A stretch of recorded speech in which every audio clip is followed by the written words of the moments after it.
cyberspace. This is focused on Liberia. And at this time, we want to welcome you to our program. Again, folks, this is focused on Liberia on our program, The Hour of Politics with me, Anthony Sie.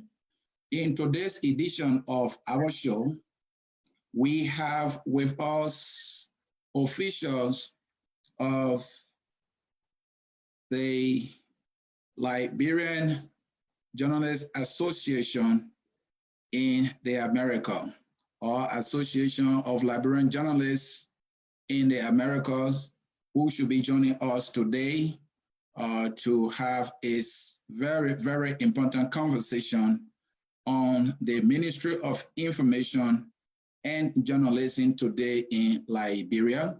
We were able to reach out to three officials of that institution, ALJA, and right now we have with us in studio Mr. Moses Sunday.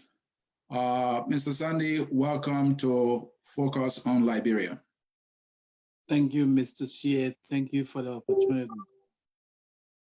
All right, Mr. Moses Sunday there, he is a former president of the Association of Liberian Journalists in the America, ALJA. We are expecting to have Mr. Joe Mason, who is the current president, to join us.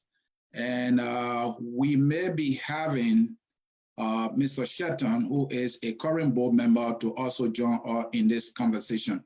And so, folks, as you have joined us, as you always do, again, we want to say welcome to this very, very important conversation. My name is Anthony Sie, your host. We will now ask you to hit that share button so that others can be invited to participate in this very, very important conversation. Journalism, media today has taken a different trend. And so we talk to bring in people who learn the profession, practice the profession when the profession was what many people would say used to be the profession.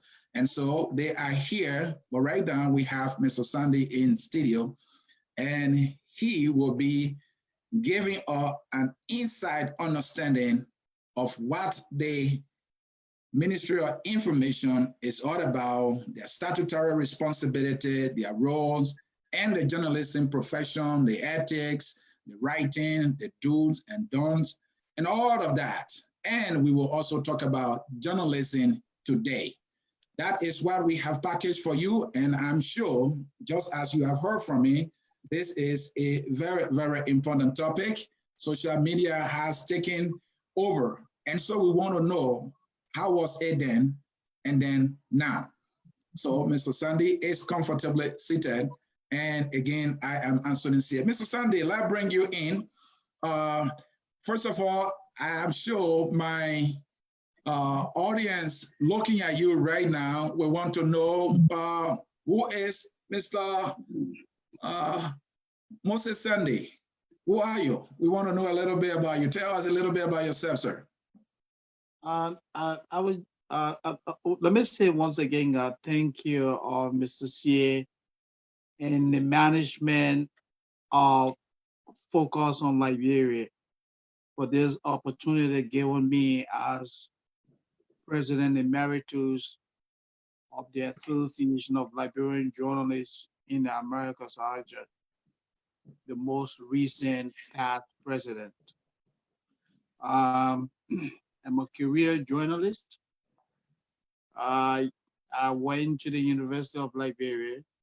I'm a graduate of the University of Liberia Mass Communication with a Bachelor of Arts degree in broadcast journalism. I practiced in Liberia for several years before relocating to the United States. My last position was Editor-in-Chief of the News and Public Affairs Department of the Liberia Broadcasting System. At LBS, I rose through the ranks. I started off as a reporter in the news department. And later, I had specific assignment at the National Legislature. I became legislative reporter. That was during the era of the now imprisoned Liberian president, Charles Taylor. I serve as the legislative reporter for LBS. I work with a number of colleagues, including my friend and brother, Michael Joseph, who currently lives in Liberia. And then later I was recalled to the news, to the LBS Painesville office to serve as editor of the News and Public Affairs Department. I left Liberia in the year 2000 and resettled in the United States. Before going to LBS, I also worked. In fact, that's where I started my journalism career from. I worked at the Ministry of Information, Cultural Affairs, and Tourism. I was a reporter in the television department during the Samuel Doe area. We're talking about the late 80s and early 1990s. I worked along with Anthony Simon. He was one of the seniors in the television department, and other colleagues. The late Forty Frank was our director. I so for me, journalism is a passion. Uh, when you pierce my heart, what you see is journalism. Fast forward, when I moved to the United States, I resettled in the year 2000 in the state of Delaware, where I continue to reside. I've lived in Delaware for almost 20 years now. I am happily married. I have 3 beautiful daughters. My wife is Marian Sandy. We live in Newcastle, Delaware. In the U.S., I work as a career um, social worker as well. I have a master's degree in social work with several years of program management supervisory experience. And so, in summary, that's Moses Sandy. Mr. Sandy, right there, giving us a brief introduction. And so, folks, you just heard right there, he couldn't be an outstanding guest to discuss this very important topic about the Ministry of Information and journalism today. That is his profession, and we are happy to have you, Mr. Sandy. Let us also welcome my panel, Mr. Dennis Jha. Mr. Jha. Hello, Mr. CA, and a very, very warm welcome to our guest, Mr. Moses Sandy, Chairman Emeritus of ALJA. Mr. Sandy, welcome to Focus on Liberia. Thank you, Mr. Jha. You guys are doing a wonderful job, and it is a pleasure to form part of this meaningful discussion this evening. Thank you. Thank you. We are excited to have you. You know, journalism, I'm familiar with ALJA, especially from the LISF days. And the organization is still doing great. So we're glad to have you. Maybe after talking about yourself, just a little bit about ALJA also. I know we are expecting some of your colleagues also to join us. So just tell us a little bit more about ALJA and what ALJA is about. Well, the Association of Liberian Journalists in America, ALJA, was founded in the year 1998 in Washington, D.C. It was founded by Liberian journalists who fled Liberia during the heat of the Liberian Civil War. Kwame Clement, Kenneth Best, Sam Slavium, Cyrus Vadio, Patrick Manjo, and many others met in Washington, D.C. and gave birth to ALJA. And there are 3 fundamental reasons for which ALJA was organized. First, to promote and strengthen camaraderie amongst Liberian journalists in the Americas. The reason is that we find ourselves in the foreign land. So ALJA was put together to bring us together in order to keep that unity among us. The second reason is that to champion the cause of press freedom in Liberia. So for many of you who have consistently followed the work of ALJA, when you hear about media issues in Liberia, ALJA is a part of that process. So ALJA was organized to support the Liberian media, mobilize logistical support, mobilize other opportunities for the local media in Liberia. And the third most important reason for which ALJA was organized was to be a voice to champion the cause of good governance in Liberia. When we say champion the cause of good governance, is that making sure that our political leaders in Liberia are held accountable. That is why, if you follow our work on a consistent basis, you will hear ALJA speaking to those contemporary core issues in Liberia. The issue of malfeasance in the public sector, the issue of accountability, the issue of ensuring that Liberia remain a peaceful and stable society. Whenever these issues evolved in Liberia, you will hear the voice of ALJA. And so ALJA support the political leadership in Liberia in making sure that Liberia remain a country for all Liberians, regardless of social, economic, religious orientation. So for some people who don't understand why ALJA speak to those contemporary issues, sometimes they label us as being oppositional. No, ALJA is not oppositional to any administration. ALJA is only identifying those problems that lay the basis for the Liberian Civil War, the issue of malfeasance, unbridled corruption. So whenever those things are reported, ALJA raises its voice. We support the work of political leaders. Before ALJA went down in 2004, ALJA played those critical roles. Conventions were held in the United States. ALJA brought in Liberian journalists to this country. So in the year 2004, ALJA, like any Liberian organization in the diaspora, experienced a nosedive, meaning the organization crumbled as a result of internal strife.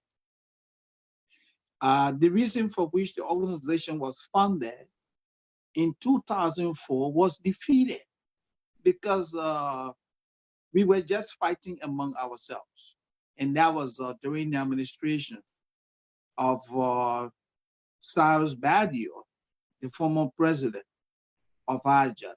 When Mr. Badio led ALJA, at the end of his administration, we experienced a huge, internal rift.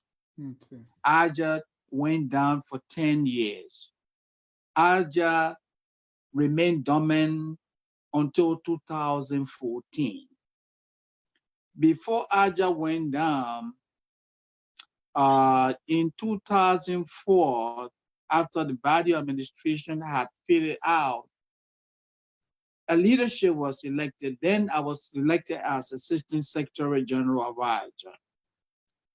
We never had the opportunity of moving the organization forward because of the internal crisis that we had. So in 2014, one evening, as somebody who believes in positive things, I was sitting in the comfort of my home, and then I had a thought. And I said to myself, I said, look, ALJA is a noble organization. And I, Moses, saying we're not sitting in this country and allow ALJA to crumble to the ground. ALJA, the ideas for which ALJA was founded in 1998 are lofty ideas, promoting peace and unity, championing the cause of press freedom, speaking for good governance in Liberia. These are noble ideas. Exactly. So I said to myself, this organization will not die a natural death. I, Moses Senate, will resuscitate ALJA. So I took the phone and I reached out to my colleagues and I made a case. I called Mr. Jackson Seaton, who is now the current president of the ALJA Delaware Valley chapter. I reached out to Mr. Joe Mason, the current ALJA national president. I reached out to Mr. Gardia Wusin, the former Secretary General of ALJA, and many other colleagues. Right. And I made a case. I said, look, guys, we cannot sit here in this country and let ALJA crumble forever. My colleagues bought my idea, and Mr. CA, Mr. John, the rest became history. Thank you. In 2014, December, we started holding series of teleconferences. In January of 2015, we decided to hold a mini convention, with Mr. Sandy, quickly. And so after all the storm, all is calm now, and ALJA is functional again. Yes. Thank you. We let me leave it there for ALJA, and then let's go into our topic. Sure. Very, very important information that you share with us. You have tempted me right now to place an invitation to ALJA to come here and discuss ALJA. I don't think many Liberians know about ALJA that much. So let's save that for another day. We have a big topic for you and your team members. I hope they will join us here. Folks, in cyberspace, we are about to go into our conversation. Our guest has introduced himself. He also talked about a little bit of the institution that he represents, that is ALJA. But today we're talking about the Ministry of Information, Cultural Affairs and Tourism and journalism today, maybe in Liberia, with all the media, social media noise. How they doing? And so let's go into our topic. Mr. Sandy. Yes. Let's start with the Ministry of Information. Right. Our research shows that in Mr. C, before you come in, because this is a very important topic that I want people to get the basis of why we're even discussing the Ministry of Information tonight. Sure. Because I think in many cycles, people think that the Ministry of Information, there has been a lot of criticism against the Ministry of Information, that why should it exist in the first place? Sometimes without even knowing what the ministry is about or what the functions are.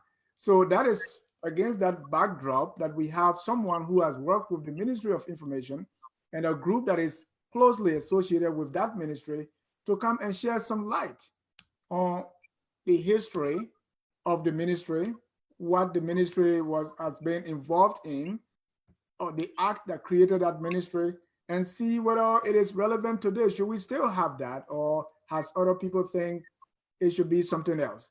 So I want people to get that picture and have some appreciation of the ministry or the lack thereof. Mr. C, back to you.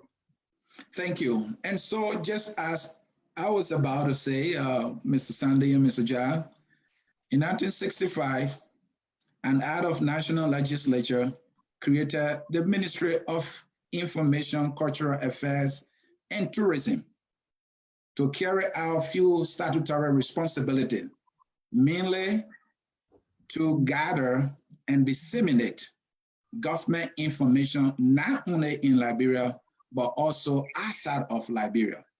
There are many other statutory responsibilities the ministry were established for. We will be going into those. But Mr. Sandy, our first question is, do you believe that those statutory responsibilities for which the ministry was created are still relevant in today's Liberia with the proliferation of social media? Yes. And why? The ministry, the statutory responsibilities for which the Ministry of Information was created in 1965, they are still critical for the function of government in Liberia. The Information Ministry has a critical role. Years back, when the ministry was founded, the reason in terms of, let's look at the ministry itself. You have two components or two critical sections at the Information Ministry. You have the Bureau of Culture and Tourism, which promotes government programs in the area of culture and tourism. And you have the information component, which focuses on the propagation and interpretation of government programs and policies. And I think this is where a lot of people are concerned about, or some believe that the Information Ministry has now become something of the past, meaning that it is obsolete. The Ministry of Information is not obsolete. It has a critical role. The information component. You need an office that will interpret government programs and policies. That's why during the Samuel Kanyando administration, the Toba administration, and others administrations, the Information Ministry had functional media outlets. They had, and I'm not sure whether the new Liberian newspaper is currently functional. You cannot tell government programs, you cannot interpret government programs when you do not have the basic elements, like the print media, the new Liberian newspaper. That paper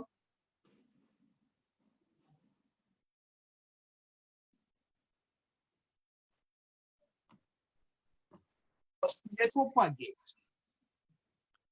government programs and policies. Clearly define what the government is doing, identify government projects, take the messages to the doors of the people. It happened effectively during the Dole era, Totmo era, during the Woolen Hour Toba era.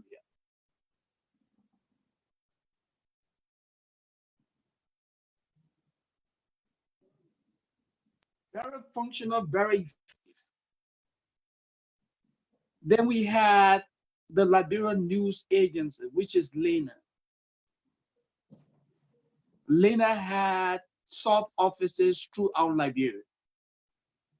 LENA gathered news and reported them across the country. Major newspapers, international broadcast entity, quoted LENA press releases. Into this Liberia, that is not the case.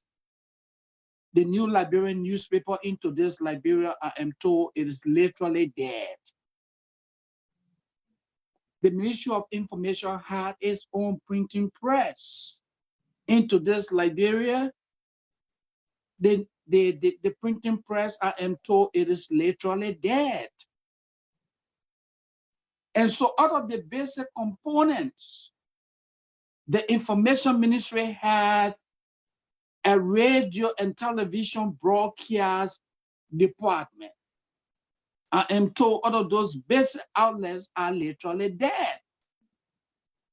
So if we are to maintain the Ministry of Information, because the role of the information ministry is to tell government programs, take government messages, interpret government messages, take those messages to the doorsteps of the people, because in any society where you have inadequate information, Roma tribes. So the ministry was set up to make sure that the messages of government, those messages were taken to the doorsteps of people. But in today's Liberia, that is not the case. The information ministry is not functioning at its full capacity. And Mr. Cindy, why is that? Why these areas are there? Why is it not functional? I mean, and so it's basically economics. The Ministry of Information, it is underfunded. So if you have a viable entity like the Ministry of Information that is underfunded, it impacts government programs and policies. Today you have a public affairs wing, and with a deputy minister who spends almost 80 to 90% of his time on Facebook. That is not a fundamental reason of the public affairs wing of the information ministry. The public affairs should be running the New Liberian newspaper, running the radio and television division, making sure that Liberia is covered, that the messages are reaching the people. But you have a deputy minister who spends almost 80 to 90% of his time on Facebook doing what he calls facts and fiction. That's inadequate. But Mr. Sandy, yes, let me jump in there. Maybe he's trying to be in pace with today's media. Social media has become this undeniable tool for communication. And so I agree. Maybe that's why the minister is using that. What do you say to that? I agree absolutely that today's world has changed, and the information ministry has to be a part of the new order, meaning that the information ministry should be able to subscribe to Facebook or social media, like any other outlet. The information ministry should be, but the work of the information ministry should not be limited to Facebook. You need to run the New Liberian newspaper, and you need all of the basic outlets. I'm telling you, as I speak to you now, the Liberian News Agency, the once enviable, has been reduced to nothing. How many newspapers, how many media outlets in Liberia are today quoting Lena? How many correspondents, how many sub-offices are there in Liberia? Lena sub-offices, how many? Of course not. So take her in the past, Mr. Sandy, if you may, take her in the past, because you laid emphasis on the Liberian newspaper then, and you also lay emphasis on Lena. How viable, how prevalent were they and reliable in terms of information dissemination in the past compared to now? And let me just narrow it to the Samuel Doe era, especially the late 80s. 1987, 1988, when I was a young reporter at the Ministry of Information in the television department. Lena was very viable. Lena had correspondence across the entire country. The New Liberian newspaper was on the newsstand on a regular basis. The radio or the broadcasting division of the information ministry had reporters that covered Liberia. Today, that's the irony. Maybe because it's the competition, right? It's not competition. What is happening, like I said, the information ministry is underfunded. The government is paying little or no attention to the information ministry. So, where all of these things are happening, and where all of these things are happening, it will just make a lot of sense, because as it is being proposed, if the government lacks the means of sustaining the information ministry, what the government can do. What I would propose is that the government can do away with the information component and just keep the Bureau of Culture and Tourism. You can, because in today's Liberia, even in prior administrations, you have public relations officers at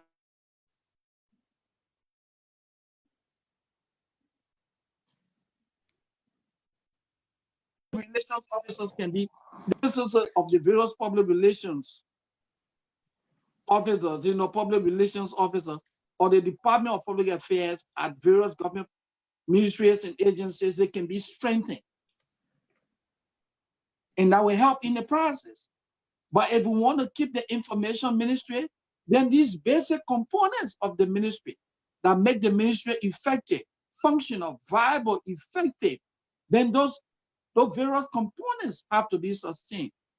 What good is it to have a group of reporters sitting at Lena that are literally doing nothing but getting government paycheck? What are they doing? Thank you, Mr. Thank you, Mr. Thank you, Mr. Sandy. Again, folks in cyberspace, you are watching Focus on Liberia on our program, The Hour of Politics, with me, Anthony Sie. And I have also with me Mr. Dennis Jar, who is partnering with me on this special program. We have Mr. Joe Mason, the current chairman of ALJA, just joined us. Joe, welcome to Focus on Liberia. Thank you, gentlemen, for the invitation. I'm sure you meant the president of ALJA as opposed to the chairman, but thank you for the invitation. I appreciate that correction, folks. Let me correct myself. That is the president, the current president of ALJA, who just joined us by phone. Joe, welcome, and a little bit about you so that our guests will get to know you, maybe in 2 minutes. Well, yeah, so this is Joe Mason, currently the president of ALJA. Worked for many years in Liberia as a journalist, and in the 90s especially, Moses and I probably crossed paths many times, worked together in the profession during the same period. I hosted a program that many people remembered called Society and Religion for a number of years. Rose to becoming the news editor of the Liberia Communications Network. So that is the long and short of me and my professional work in Liberia. All right, Mr. Joe Mason there, I will allow Mr. Jad to welcome you in a more dignified way. Mr. Jad. Mr. Mason and president of the ALJA, we say welcome to Focus on Liberia. We are glad to have you.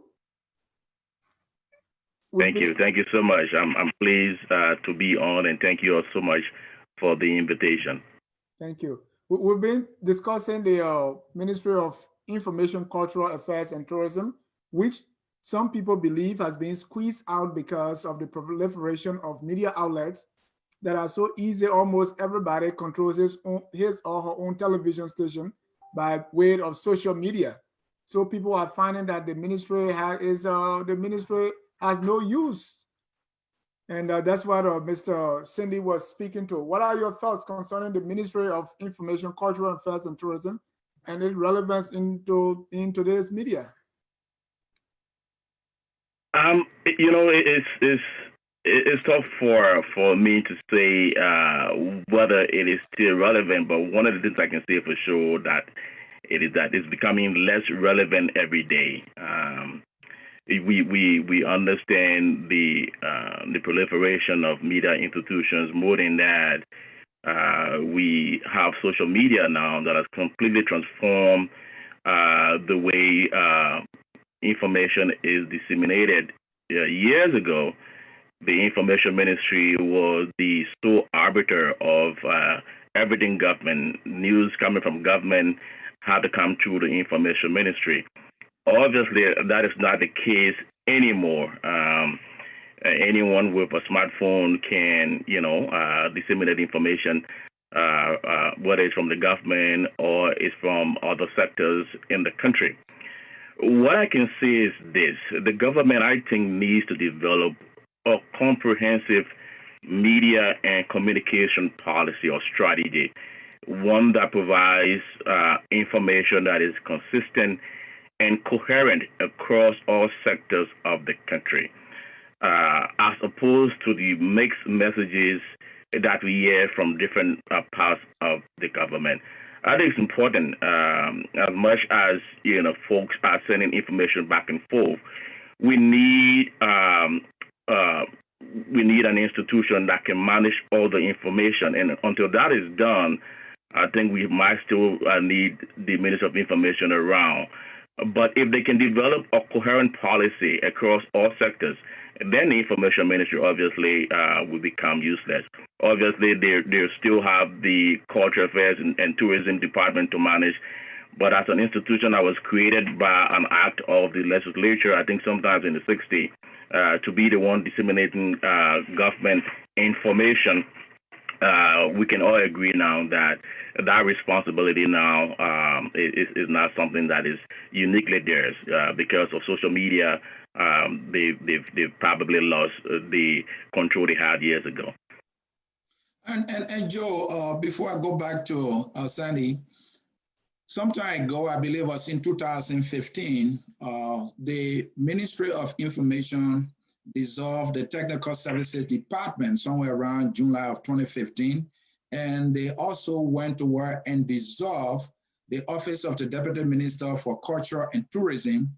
One may be thinking that they're trying to catch up with today's reality in terms of doing some reform, send the ministry might be losing some, essence of its statutory responsibility. What would you say to that? Well, this is a statutory responsibility in essence. It says that it was established for the sole responsibility to develop and disseminate factual information about the government of Liberia, both at home and abroad. And I think I gotten a little late towards the end of Moses' comment about the ministry itself. And one of the points he struck is true. Virtually every ministry, every agency in the government has public relations managers, and these public relations managers provide information about their respective institutions. But what is happening, though, which is why I said the government needs to develop really a comprehensive media strategy, is that we're just hearing different information across all these different sectors. I mean, the messages are mixed to the point where the citizens get confused. One government minister says one thing, somebody else says something else. We don't know who ought to be the prime speaker for the government. So we are all confused. So I'm saying they need to really, and I'm sure the minister himself would accept this, because he has acknowledged numerous times that because of where we are in terms of social media, the internet, and the proliferation of all the different institutions we have, it's almost impossible to say that the Ministry of Information will be the only agency responsible for sending information about the government. What they can do and should do is to be able to manage all the information that comes across all these sectors so that the information is coherent and is consistent. But again, like I said, the Ministry of Information, as that agency created just to disseminate information about the government, is losing its relevance. And if they can craft that strategy, I think we can all move away from the Ministry of Information as that one agency that should be able to do that responsibility. Thank you, Joe Mixon. I come to you, Mr. Sandy. Somebody told me about this crazy idea. I don't know how crazy it might sound to you that, hey, every agency has a public relations department that Joe was just talking about. And so, and also at the level of the executive, the president has press secretaries, not one, but secretaries. And so what's the essence of the Minister of Information? And so the person said, maybe we should remove or detach the information component of the Ministry of Information and put it under the Ministry of Presidential Affairs. And you can have like the Deputy Minister for Information, Ministry of Presidential Affairs, and then keep the tourism and cultural aspect there to carry out other regulatory activities. Is that something that you might be tempted to agree to, Mr. Sandy? Look, what I would say is that, like Mr. Mason said, what the government needs now is coordination. Okay. I will not quickly say, well, it is time to separate the component, the information component from the cultural bureau or the tourism bureau, you know. If it becomes an issue that funding, that the government is finding it difficult to fund the Ministry of Information. If that becomes evident, then I will accept that, yes, you can do the separation and keep the tourism, and then dedicate the responsibility of the Information Ministry and coordinate and make sure and government information is coordinated one way or the other. I will agree on that. But until that is done, we need to first understand the role of the Minister of Information. The Minister of Information speaks for the Republic of Liberia. That's the distinction between the Minister of Information and the Press Secretary. The Press Secretary speaks for the office of the President. The Minister of Information speaks on policy issues emanating from the government. Take, for example, if a cabinet meeting is called and the government decides that, look, we are going to fund free education in this country, it becomes the Minister of Information responsibility to propagate that message to the public, because it is a government policy issue. If President Weah is traveling, say, to Brownsville to break ground on an issue, the press secretary can speak to that. So all what the government needs is that instead of the Minister of Commerce speaking on policy issue, that message needs to be filtered through, because the information ministry that I know, that I knew before, was the clearinghouse. The various ministries coordinated with the Minister of Information, and the purpose of doing that is to ensure unity, cohesiveness. But Mr. Cindy, So that, yes. Let me stop you right there. I mean, if something is happening and you have tons of media outlets, what's the purpose of a government spokesperson besides being it for propaganda purpose? If these people are supposed to present facts, does it matter whether that information comes from Focus on Liberia or it comes from ALJA or anybody else? Should there be a separate government person to propagate this? The point I'm trying to make here is that you want to have coordination. Right now in Liberia, like Mr. Mason said, and I'm sure you guys continuously follow developments in Liberia, we have a crisis in terms of information management. You have the city mayor speaking on policy issue. You have a deputy minister of the Ministry of Information who made policy pronouncement without reference to the Minister of Information. You have the Justice Ministry making policy pronouncement without reference to the Minister of Information. So to avoid that,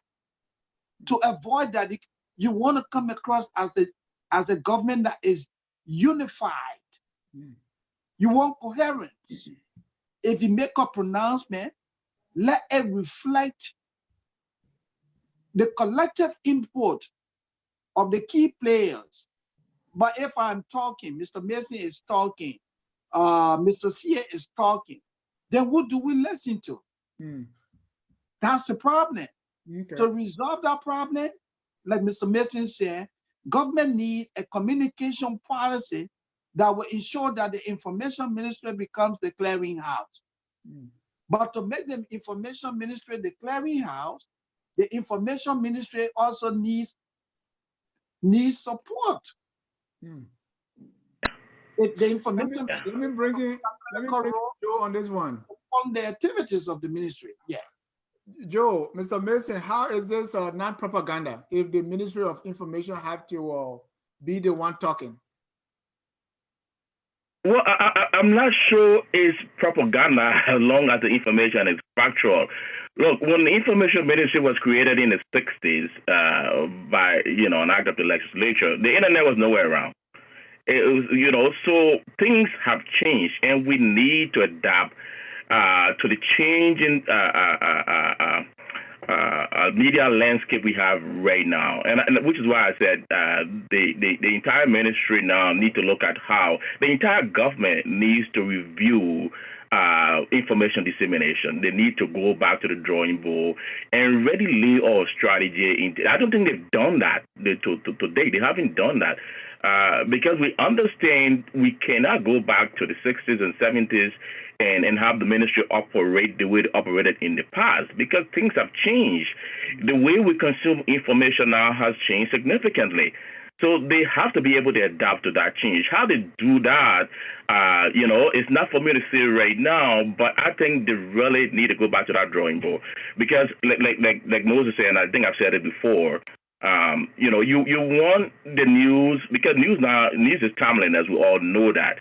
And, with the click of your finger, you can be able to transmit, and a smartphone in your pocket, you can send news to thousands, if not millions of people. And that there's always the hunger to be able to be the one to break the news, so, whether it's out the different ministries or, at different entities of government, sometimes people are impatient. They want the news as it happens. So how does the government come together and say, let's formulate a policy such that, it's not everyone who's speaking, for the government, even if someone is designated to speak, we ensure that the information that is coming forth is an information that is coherent, is information that is consistent across, all parts of the government. So I don't think the implications for, only the Minister of Information speak. I'm not sure that is what I would say. I would say if the Minister of Commerce has to speak, maybe the Minister of Information has to be in the know, and so that the Minister of Information gets to buttress what he's saying as opposed to contradicting what he's saying. Because all too often, I'm noticing that there are a lot of contradictions in terms of the information that's coming forth. So one person says one thing and it's contradicted by somebody else. That way, the public now is lost in terms of what it is that we ought to believe, given these conflicting messages that are coming from different parts of the government. If the press secretary is saying something else, we hear something else, at another sector of the government. So the point is, the ministry, the information dissemination arm of the government has to go back to the drawing board and ensure that the way information is passed on to the public is done in a way that people trust the government more, as opposed to being suspicious whenever information comes from the government in terms of are we supposed to believe this? Because the last time we heard it was something else from another part of the government. So they really have to go back to the drawing board and formulate a policy that is consistent and coherent. Thank you. And Joe, I want to bring the issue of relevance for the information component. I'm not dismissing it at all, but I mean the structure as it is right now. We copy everything from the US. I don't know of any information ministry here in the United States except for the press secretary to the president. So why are we doing it differently, and how effective that has been? We have all this confusion. You were talking about coordination. We don't have that. I know that if something happening at Department of Homeland Security, if it is major, maybe the head of that agency will show at the White House at the press briefing and be able to provide some clarity. Why we can do that? Well, let me correct you. That used to be the practice. That used to be the practice in the past. But if you notice, in this administration, we hardly have press briefing like we had in past administration. So yeah, you know, in past administration, the daily briefing was a consistent thing that was done, and you know, you have you know, different agencies of government, different departments of the government coming at the podium to provide information to the public. That is not the case anymore, unfortunately. I think, you know, a lot of people have talked about the death of, you know, the presidential briefing. Yeah, I know the ministry at some point is still doing, you know, some briefing, you know, and I think I watched one couple of days ago where the minister spoke, and then there were other agencies that came after him and provided information relevant to their respective agency. I think I listened to an update on the coronavirus at that press conference as well. It doesn't have to be a minister of information. It doesn't really have to be a minister of information. It just has to be a format that the government can arrive at, where, you know, we can make sure that information is regulated through this agency. Whether it is, you know, if we decide that, you know, we want the press secretary now to be the one who will provide update on everything government, you know, and that folks from the different agencies of government can come at presidential press briefing like they do here or they used to do here, then they probably can adopt that policy. But I just think right now we don't have any consistent policy whatsoever, which makes it really, really difficult, you know, for the minister and for the populace to be able to really, really know, you know, what information is coming out from the government and whether this information is truly accurate or not. So that's my point. So whether we decide we want to do it through the presidential briefing or whether we decide we want to maintain the information ministry as it's presently structured, then we do that. But I'm saying what was done in the past is not relevant today because of the changing times and the changing circumstances. We need to adapt to the times and the circumstances we find ourselves in. Thank you. Thank you so very much. And we want to make it clear that the Ministry of Information has its regular weekly briefing is done on Thursday. Every Thursday, other agencies of government show up at the Ministry of Information and they carry on their weekly briefing. They do that at the Ministry of Information. Gentlemen, let's come to other key components of the Ministry of Information. Before you go there, if you can check the phone lines, because we have callers. So check the phone lines to make sure that we are connected. Yeah, we are connected, and it's the line that Mr. Mason is connected to here. So we are connected, but I will double check that to make sure. Oh, okay. So Mr. Mason, all right. Yeah. So Mr. Mason, what Mr. C was asking specifically is about, he said the USA does not have Ministry of Information, so why do you have it? I think that was his question. If you copy everything from— Well, yeah, I think I responded, and I said that we don't necessarily need an information ministry. Okay. Necessarily, we just need to adopt a structure that works for us.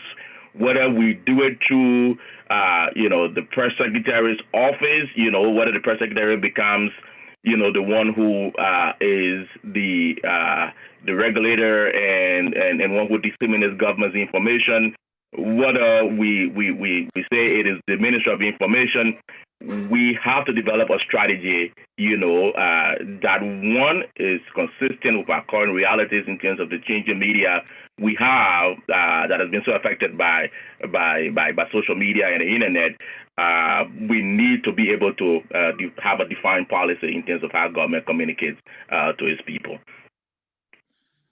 Thank you. And let's come to some key component. And let me come to you, Mr. Sandy. The Ministry of Information has other responsibilities, especially on the culture and tourism arm or aspect of the ministry. You talk about cultural villages, historical sites, museums, tourism, for example. These are other important areas the Ministry of Information, Cultural Affairs, and Tourism has some lot of work to do. How are they doing so far compared to years ago? Well, I'm not sure in terms of progress for now, but what I've learned over the years is that the Bureau of Culture and Tourism, even during the Samian Dole era, and struggled to some extent, and they needed support. The information ministry I always struggled. They needed support, has always not been there. And the Tourism Bureau is one of those areas where government can really make a lot of money from. If only that area can be tapped into effectively. Before we had a Kinija Cultural Center. Now there's no more Kinija Cultural Center. A Bissau Cultural Center, I am told it is not even functional as we speak right now. A number of tourist areas in the country that were once operated by the government, all of these institutions are no longer functioning, all because government is not funding the ministry. So there's a need for government to take a closer look at the information ministry, take a look at its role.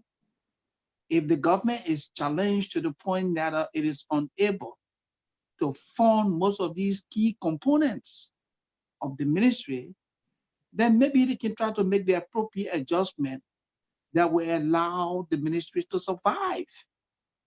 You either keep tourism or you maintain both institutions, meaning you maintain the both components, the information component and the Tourism Bureau, and fund it. Tourism makes a lot of money. The National Museum, and now I am told it is now something of the past. Do you know how many presidents will want to fly from abroad to go to Liberia and tour the National Museum? We have so many artifacts over there that people can go and take a look at it and learn about Liberia. But the Tourism Bureau is not supported. Our government needs to make some adjustment. Our historical sites also, Mr. Sandy, the picture I want you to give my audience here is that I want you to compare today, our museum, the look of it, and then years by the third man, the door, one would think things should improve. Oh, yes. I'm afraid to say that might be the opposite. So I don't know what to say to that. I agree with you absolutely. Government support is inadequate. The information ministry, holistically speaking, it is struggling. It is one of the least, in terms of government priorities. So if government refuses to support the information ministry, then how do you expect all of these key components to function effectively? So you think it's a problem of our government not prioritizing these key components of our government, that will attract, tourists and also help to generate significant revenue? Yes, I can say that. One thing that I cannot say is that I'm not sure if it is a deliberate action, but I do know that the government itself is faced with significant financial challenges. So the information ministry, as an entity of government, is just one of those institutions that seem to be experiencing the brunt of the economic situation in today's Liberia. All right, let's leave it there for now. Let me come to you, Mr. Mason.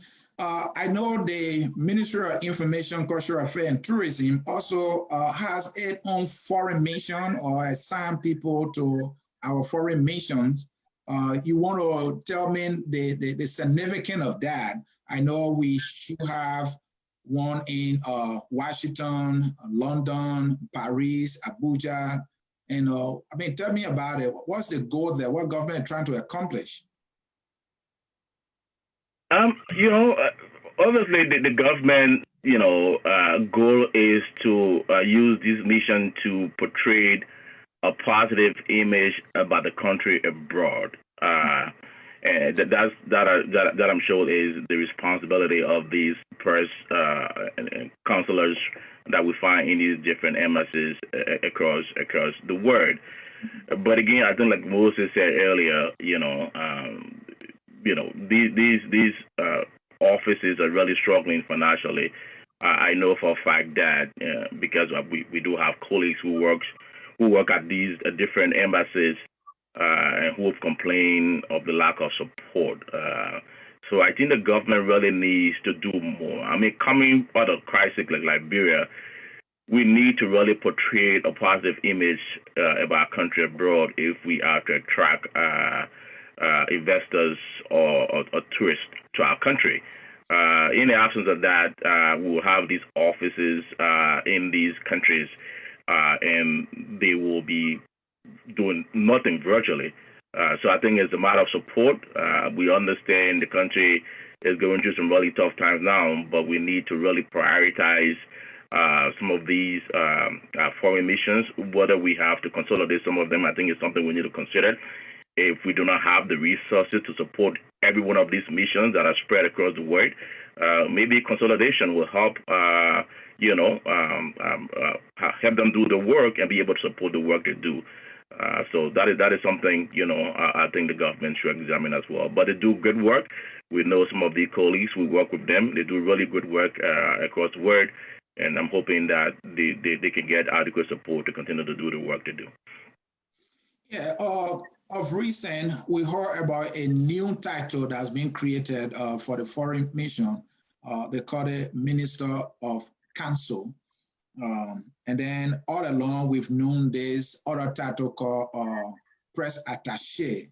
So educate us here. What's the difference between a Press Attaché and Minister Council? What is the difference? Is there any difference? You mean Minister Consular and Press Attaché? Yes. I'm not an authority on this, but I will venture to say that both might be performing the same function, and Moses probably can chip in here, and I stand corrected on this.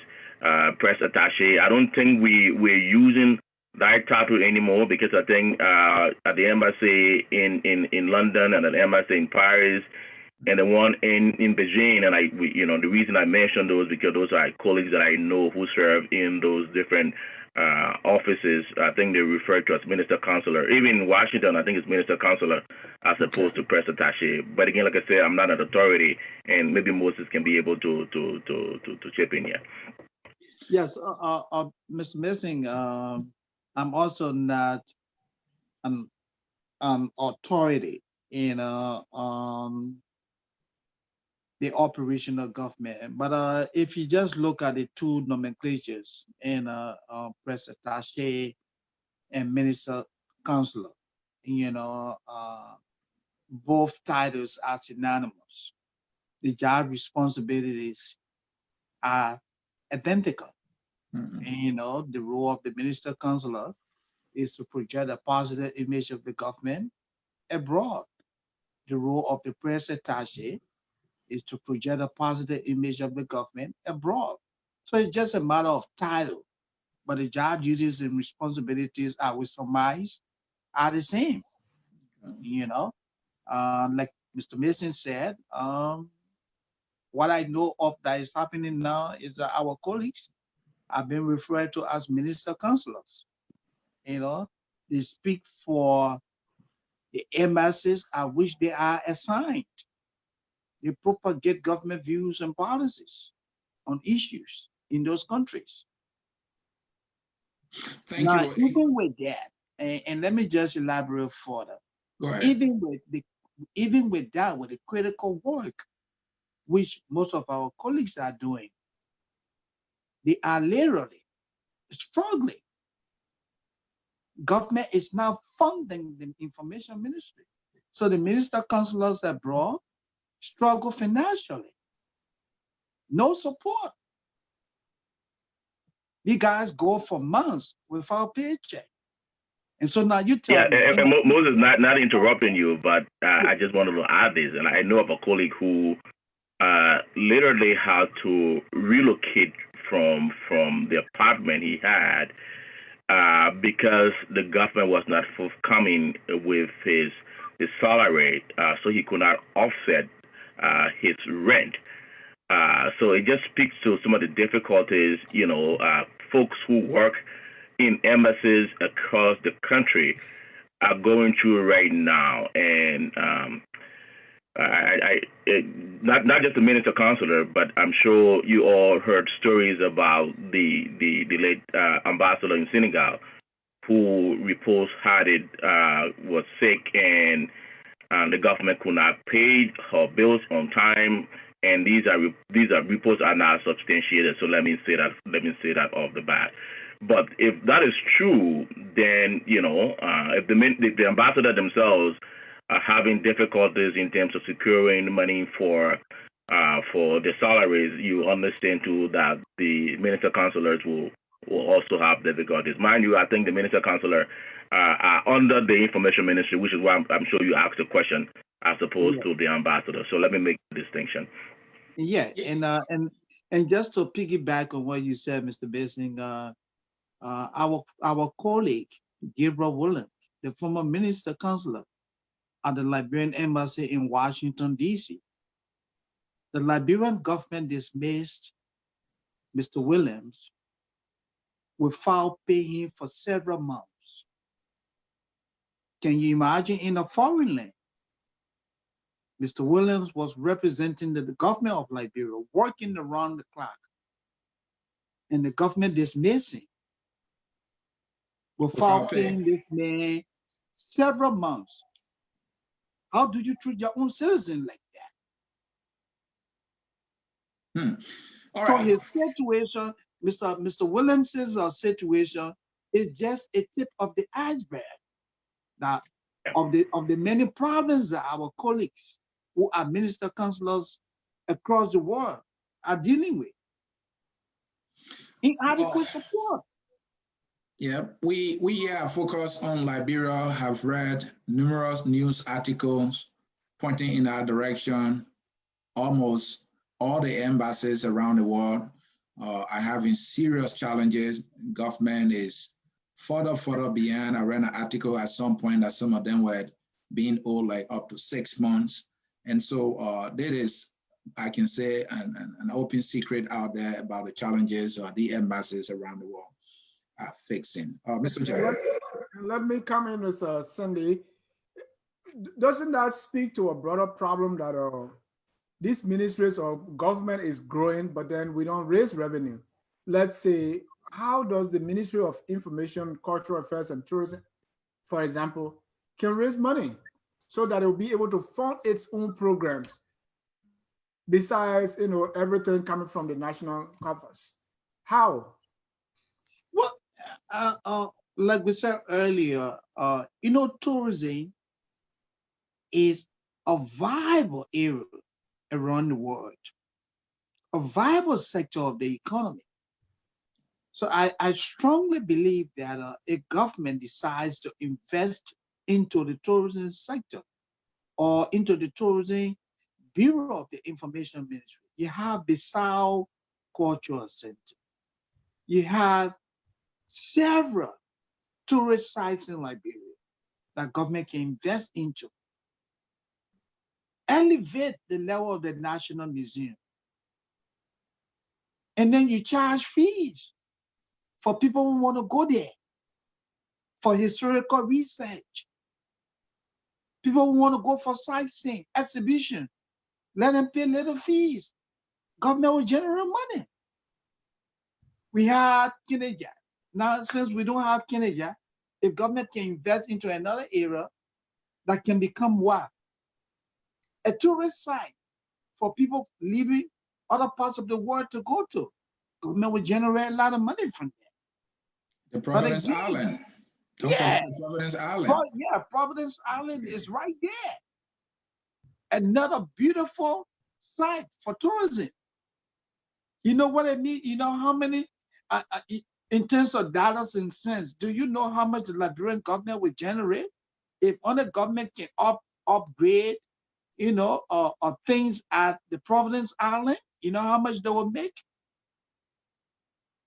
Our national leaders need to begin to take a critical look at the country and formulate national strategies that will help to bring in money into the country. Yeah. All right, gentlemen, let's talk about some other roles in terms of regulation. I know the Ministry of Information is the one responsible to accredited journalists. And that is a very significant role. If this need that maybe the information or component should be detached, now how does that leave with the aspect of accrediting journalists and other institutions like motion picture division, businesses like the cinemas, the video clubs? I know the ministry is responsible for those. Then how do we handle that? Well, if I can come in quickly on that, you don't necessarily need a Ministry of Information to do that. Government can set up a commission that will be responsible for the accreditation of journalists, that will be responsible for the issuance of operational licenses to institutions that are involved in the production and sale of documentary film productions and stuff like that. You can do that. You can set up a commission that will work with the Ministry of, that will work with the Press Union of Liberia, that will accredit journalists, that will set standard. You know, you don't need an information ministry to do that. All right, and then Joe. Let me add, Moses, and I couldn't agree more. And the case that comes to mind is Punch FM. I don't know if you all followed the story of Punch FM, Patrick, a radio station or media entity owned and operated by Patrick Horner. Our understanding is that he asked for lessons from the government. The government had denied him a lesson. And for several months, if not more than a year, he could not be granted a lesson because the government had denied him. And he had claimed that he was being denied on the basis of the fact that he was being considered as anti-government. Fortunately, as recently as January, the civil law court restored the rights of Mr. Horner and his One Media Incorporated to operate a radio station, Punch FM 106.3 in the country. So it just goes to what Mr. Sani had said. The government should not be the one that is solely responsible to issue lessons to media institutions, because obviously the government can decide that, no, we don't want to give you a lesson because you are anti-government. No one should be denied a lesson to operate a radio station because of the views they espouse. That is detrimental to the kind of democracy we are trying to promote in the country. So I would say for a fact that government should not be the one, should not be the sole arbiter or the sole decider in terms of who gets a lesson to operate a radio station in the country. If there's nothing that should show they should not be the one, the Patrick Horner case should be the one to tell us that government should not be the one doing that. Yeah. And then, gentlemen, who gonna do it? Because if you think about it, yeah, Mr. Jai, I was just gonna say there are a lot of institutions that government need to issue license to. Like, let's talk about newspapers. We have about 57 newspapers in Liberia. We have about 24 radio stations. We have 7 television stations. We have 32 community radio stations. We have 4 cable TV stations, 27 printing houses, and 2 magazines. So what are you going to do? You're going to give that responsibility to a private institution? Is that what you guys trying to suggest here as an option? No, Mr. Chair, that is not a proposition that we are making. Okay. What we are saying is that it becomes a necessity that the information ministry phase out. The government can constitute a commission, and on that commission, you can have a representation of the Press Union of Liberia, because the PEL is the umbrella organization of media institutions in Liberia and journalists. The purpose of doing that is to ensure fair play.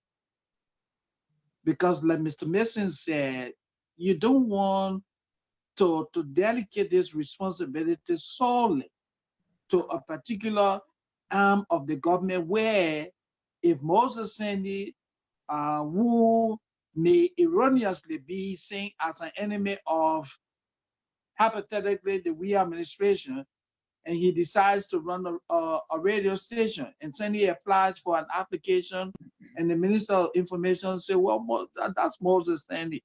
He's the former president of ALJA, you know, he's the creator of the government, so we cannot give him operational license.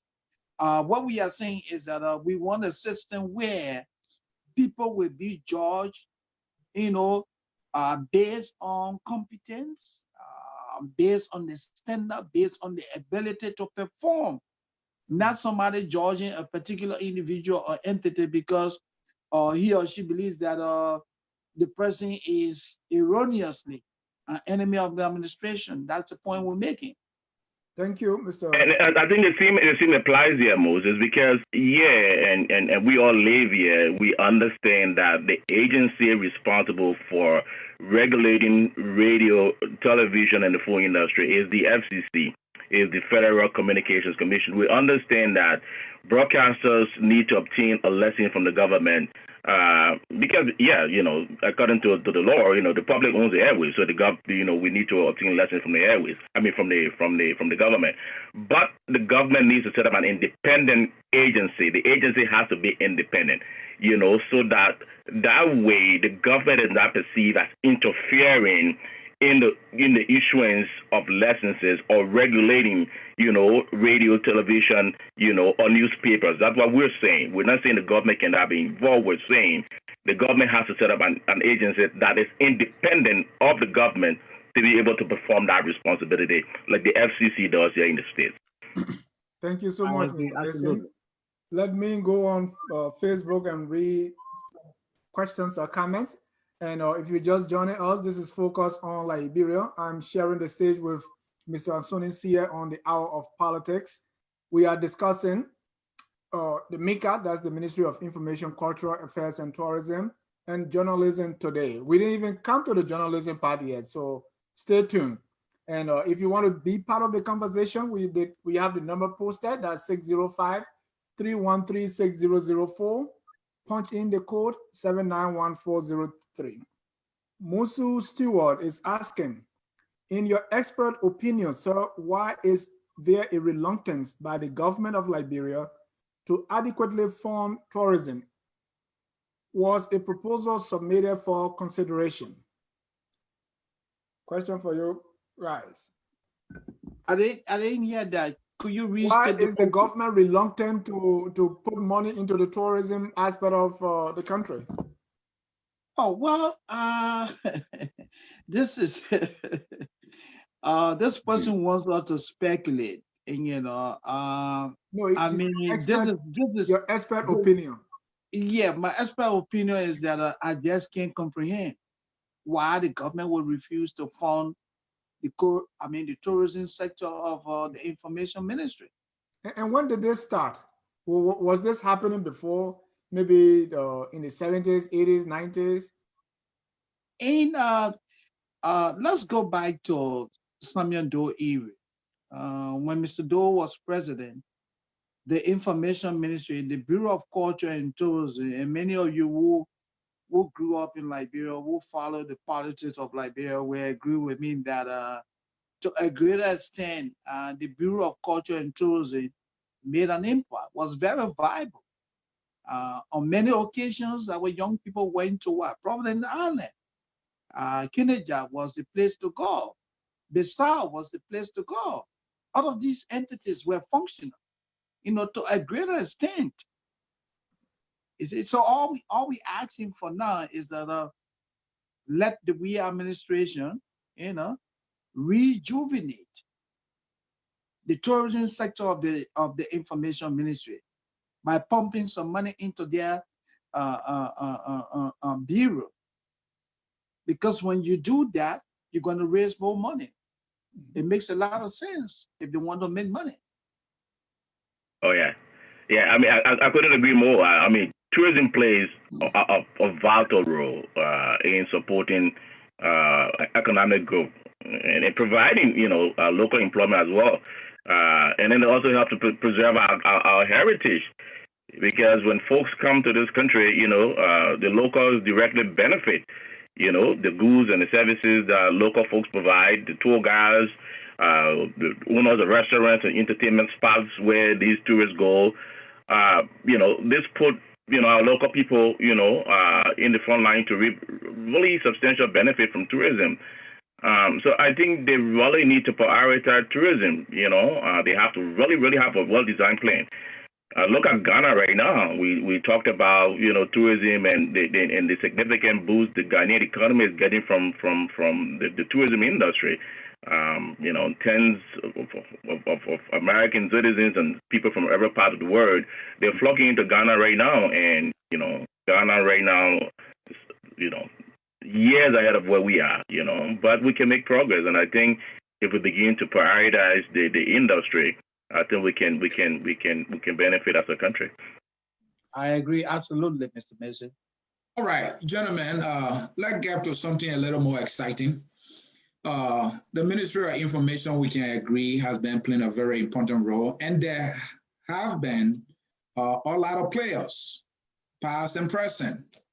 How did the players in the past do, and how you think, comparing those players in the past with the current players, how the current players doing? I'm talking about ministers, in the past and ministers today in defending government and making better representation, not talking down on their citizen and all that.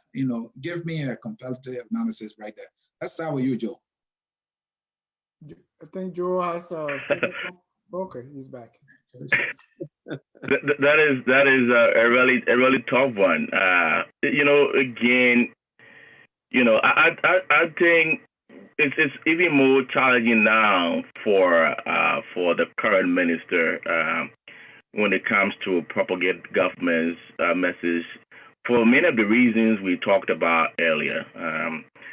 Of course, in years past, we all saw whether it was Emmanuel Buyer or some of the other ministers before him, in the recent past and in the decades gone.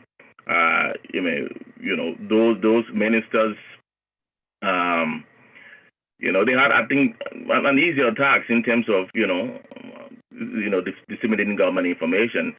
At one time, of course, we did not enjoy the level of press freedom we enjoy right now, which again is why I said is a top thing for the current minister. We don't have, the different methods of and sources of information like we do right now. So I think it's a little more challenging for the current minister. But things have changed. The information ministry we have right now is significantly different. And it has the challenge we all talked about in terms of, being the agency of government responsible for developing and disseminating factual information about the country. So in terms of comparing specific ministers, it's a really difficult task to do. So maybe I'll leave that for Moses. Dennis, you see, Mr. Mason is not ready to play hardball. This is the hour of politics. We play hardball here, but I'll leave it right there. Let me throw some. No, it's only because I don't know specifically all the ministers and how they perform in their responsibilities. Which is why I can critique one minister versus the other. I do know the current minister very well.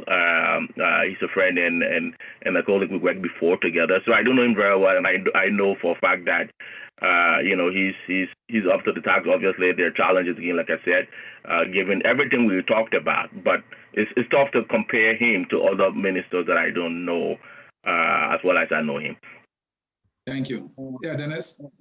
No, I wanted to give some names there. I grew up with starting with Carton Cape. Yeah. And then down the line, Emmanuel Buyo. Yeah. So Mini Warity, Joe Moller.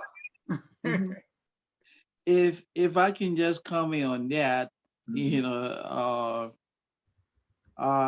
current Minister of Information is my classmate.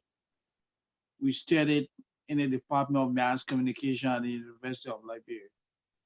So like you, Mr. Mason said, Minister Nangwe is a very good friend of ours. But one thing that I can tell you, Minister Nangwe is faced with significant challenge at the Information Ministry. Firstly, the ministry is under-supported. And then in terms of the execution of his duties, we see so many things that sometimes run contrary to what he's supposed to be doing. He has a deputy minister, UG Fagon, who sometimes speak on policy issues with far little no reference to him as Minister of Information. And unfortunately, you have several other people in the government that are more or less usurping the Minister of Information function with impunity. When I was at the Information Ministry in the 80s, when Emmanuel Buyo specifically was Minister of Information, that did not happen. Emmanuel Buyo spoke for the government of Liberia. Never was Emmanuel Buyo in the country. The late Moses Washington and others will work because the late Moses Washington was Deputy Minister for Administration when Emmanuel Buyo was Minister of Information. Not a day that I can remember that Minister Buyo was in the country and the late Moses Washington spoke on policy issues without clearing that or without clearing those issues with Minister Buyo. Emmanuel Buyo spoke for the government, unless otherwise. But we as Liberia, the situation is the irony. And in an environment like that, it makes it real difficult, no matter how professional you are. Minister Nangwe right now is faced with significant challenge because he had too many people speaking here and there, doing his work. So it makes it appear like he's not even functioning. Well, Mr. Sandy, I hope you're not attempting to justify for Mr. Nangwe. Yeah, Mr. Nangwe, has been in this business for long. He's not stranger to administration, so he should take control. Why should he allow people to do a job? I know he can't stop them physically, but he can come up with a strategy to put stop to that so that, government can have a designated spokesperson so to avoid all the confusion. But I will leave it there. Let me give you mine. As an old man now, I saw, the first I saw was Taylor. I didn't see. Yeah, the one I saw was Taylor, and in Taylor administration, I saw Joe Waba, and I saw now Senator Sano Kante or J. Milton Tiaje. As an old man then, and still an old man, if you would take that, I remember J. Milton Tiaje was sent on a mission to London to represent the Liberian government. And Joe Mumba was not happy with that. I remember Milton Tiaje using the war propagandistically And I enjoyed that time. But that was Milton Tiaje. Now maybe he's different. And so there was the feud between Joe Mombard and Milton Tiaje. At some point, Chancellor had to put and suspend the both of them, and he used the word respectively. So the way he used it, it meant at the time, Milton Tiaje needed to return to work before Joe Mombard. So it kind of added a few when Joe Mombard, when Milton Tiaje was then deputy minister. So when he returned before Joe Mombard, he assumed responsibility. And Milton Tiaje did not come from behind the line with Taylor. So Mombard was not happy. By the end of the day, Taylor had to give Mombard, and I think they had this car called Trooper. He gave one brand new one to Joe Mombard, and then everything calmed down. That's what I saw. And those guys could explain government policy, in my opinion. They didn't speak like Eugene Fagon, who will have to go as citizens, you know, and talk down to them. They didn't do that. That's what I saw. I don't know about Mr. Jah. Right. Well, times have changed. I started with, I think during the election, it was cartoon copy. Okay. Yeah, so that's the 85 election, if I'm not mistaken. That's all Minister Buyo and the rest down the line. I think I remember slightly there was Minister Allison, Great D. Allison. I think he served there briefly. But that aside, I want to ask this gentleman, how has things changed? Because we can't help but to make the comparison that the media landscape has changed.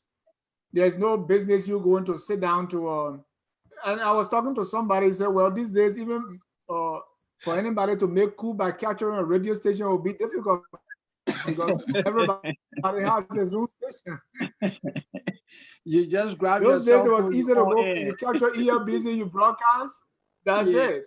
So things have changed. People that have online presence that are being followed by thousands of people. How do you come? So tell me, how has this landscape changed, and how has it changed for better, for worse, and what has the impact been? Oh man, look, social media has so transformed journalism and the way we get and disseminate our news that it is just amazing where we are now compared to several years ago. Social media is fast. It is free. It is always in your pocket, like I said, courtesy of your smartphone. News travels fast, thanks to services like Twitter and Facebook and the ability to publish news online at any time of the day. Mind back in the days, you have to submit a story the day before and wait the next morning for it to be.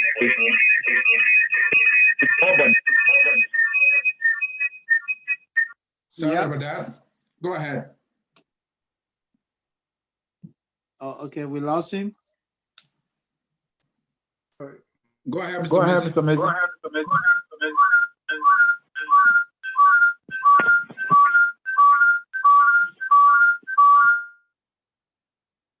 There's an echo.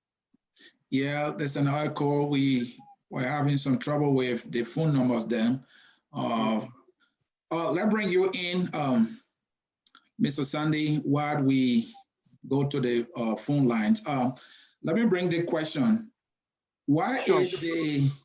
No, Mr. Mason was responding to that question. So let Mr. Sandy respond to what has changed. Yeah, the changes in the media landscape. Yeah, social media has made almost everybody into journalists. And once you have a smartphone, you can broadcast. Good thing or bad thing? Yeah, it has both positive and negative, implications. The negative implications are that the any broadcasters did or which broadcasters do are not applicable, in terms of social media.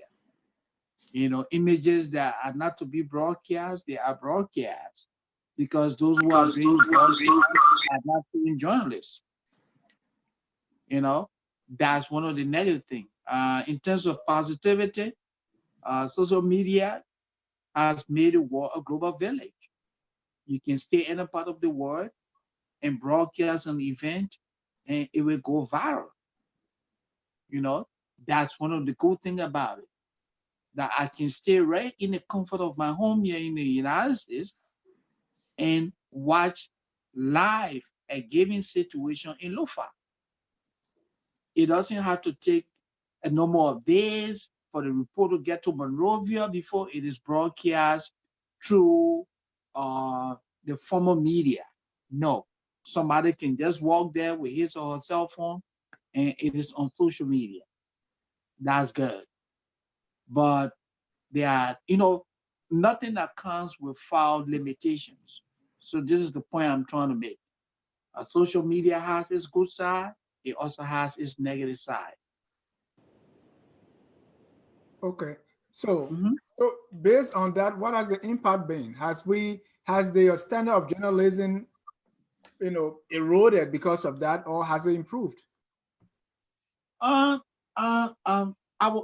Okay, let me limit it to Liberia. Yeah. Social media has to some extent affected the level of journalism in Liberia. And even if you go beyond individuals who are not journalists, and even look at some of the broadcasts that come from and quote unquote journalists, you see so many problems. Some of the journalists, some of the reports invade the privacy of other people. Some of the reports are badly compiled or poorly compiled. Some of the broadcasters have problem with communication because if you are struggling with verb subject agreement, then journalism is not for you. And if you go on social media, you see so many broadcasters who don't even know what they are saying. So that's the negative side of it. In terms of positivity, yes, the reports are coming as they unfold. That's good. That's the positive input. So in a negative sense, yes, the reports are coming, but they are also undermining, objective reporting, professional journalism. Thank you. I think we have Mr. Mazin is back with us. Again, folks in cyberspace, you are watching Focus on Liberia on our program, The Hour of Politics, with me, Anthony Sie. I also have with me Mr. Dennis Jad, partnering with me. We have officials of the Association of Liberian Journalists in the Americas with us, and we are discussing MICAT, that's the Ministry of Information for short, and journalism today. Mr. Mazin, you are back with us, and you were saying something, you can go to that, but I also want to throw this there. Why is the profession referred to as mass communication and the fourth estate? Why? Well, mass communication, obviously, because we communicate to a wider audience. Whether it's through the radio, whether it's via the newspaper, whether it's on television, whether it's through social media, we reach a large number of people as an entity. And I know Moses talked about this earlier, and I was trying to address it in terms of the positive and the negative of where we are relative to social media. Look, every profession has its own guardrails, has a structure in place to guard the profession against excesses, all right? For us as journalists, it is the ethics that guard us as professionals. It entails that we provide information that is factual, that we have evidence, that we consider the views from all parties. We try to stay away from subjective analysis. And so all those things are what guide us. And we're all trying to teach journalism 101. There are a number of really important principles that govern the profession. One, truth and accuracy. All right, we have to be truthful. We have to be accurate in our reporting. We have to be independent. We have to be fair and impartial. We have to be accountable. Those are all principles important to the profession. So in this day and age, where everyone with a smartphone and has access to the internet can now be a journalist, it has some positive, but it has a lot of negative as well, because people who are not trained in the rigor of the profession do not have to then abide by these principles I talked about earlier. All right, but there's some positives. For example, we have a lot of citizen journalists right now. You know, anyone, like I said, can just grab the phone. We saw the protests, the recent protest. Was it the January 7th protest? Remind me of the date. Yeah. But during that protest, yes, okay, thank you. During that protest, there were a lot of citizen journalists who had their smartphones, and because professional journalists can be at every event. All right, there's so many things happening at a lot of places that you can have people who are trained always at these different events. So we rely on citizen journalists to be able to fill in the gap where professional journalists cannot be. It was because citizen journalists were able to see different aspects of the demonstration on that day, and it was able to give us a better interpretation of what happened. So we're not really relying on the government version. I'll give you an example. We heard this story from the government that Representative Yeke Koloba had firearms in his car. But there were a number of different videos that show that when his car was searched at the time it was searched, no one saw firearms in there. But it was discovered later when the government took his car to the police station. They alleged they found firearms in there. So the video evidence from that event, if Mr. Koloba were to go to court, he could use that in his defense. So to a large extent, citizen journalists, do a lot of service. But again, you understand, because they're not trained in the rigor of the profession, they don't have to abide by all these guidelines that I just mentioned in terms of truth and accuracy, independence, and all those things that I talked about. So they're negative and positive, but they are indeed performing a valuable function.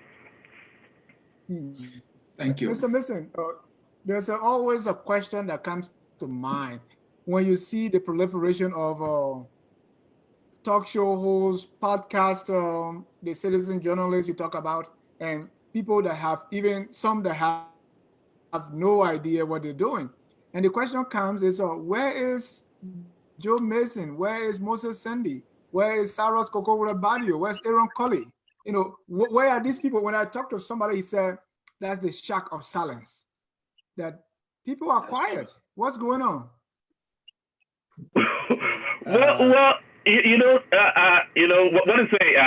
Moses will agree to say this war is a stage where we all come on and we play our role, and we leave the stage, and then younger people, other people come on and take over. You can't have Aaron Colley reading news from the 80s to the 90s to the 2000s and still really news now. You can't have the Moses Sandy, continuing to be an editor for LBS and doing some of the things he did years ago. So the goal is, as we transition from the stage, others who come after us, are made to understand that, and Moses will agree. Look, when we worked in the 90s as journalists, you could literally count the number of radio stations and newspapers and television stations with your two hands. There were not that many. Mm-hmm.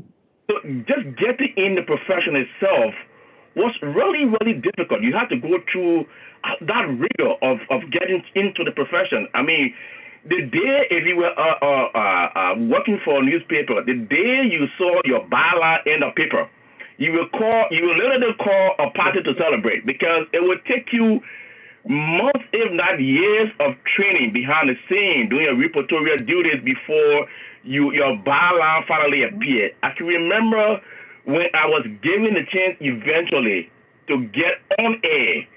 It was a milestone for me, because I was in the background for a long time, doing writing and doing background stories. And so it was not that easy. But now, obviously, you have the media landscape being saturated by all these radio stations, newspapers, and television stations, and you don't have adequate manpower, trained manpower to be able to work at these different stations. And so there are a lot of people now who, once they get on air, they call themselves journalists, even though they've not gone to the rigor of the profession. So that is what is happening. You have the proliferation of radio stations, newspapers, and television stations, and you don't have the trained manpower to work at these different stations, which is where we are right now when it comes to some of the issues we're having in the media. And Joe, before we get to Sandy, I think you said your program was Society and Religion, right? Yes. And my criticism is that, so that was a brilliant program that you had, and at some point you knew you were going to leave the scene. Why you didn't train somebody to continue that program, Society and Religion? I'm available. You want to train me? So that when you leave, you can train somebody. No, when we did the program, we did it with a crew. I actually had a number of folks who helped produce the program. So now the program is still being aired. The program is still being aired in Monrovia, as a matter of fact. It's being aired on ELBC by one of my colleagues, Stroke on Tower. So the program is still running on radio even as I speak. Thank you. That is good.